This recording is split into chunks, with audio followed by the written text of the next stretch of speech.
So you've finished filming your feature and you're ready to put it together. But now you need to add a very important part, special effects.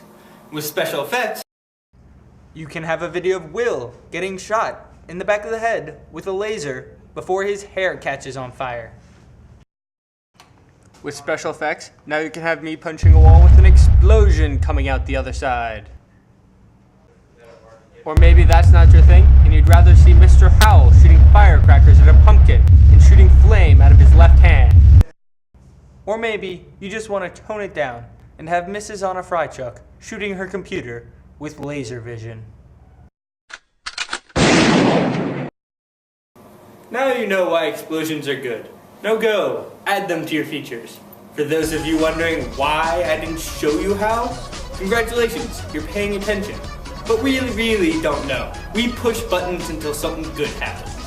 Next time, we show you how to add random stuff into footage.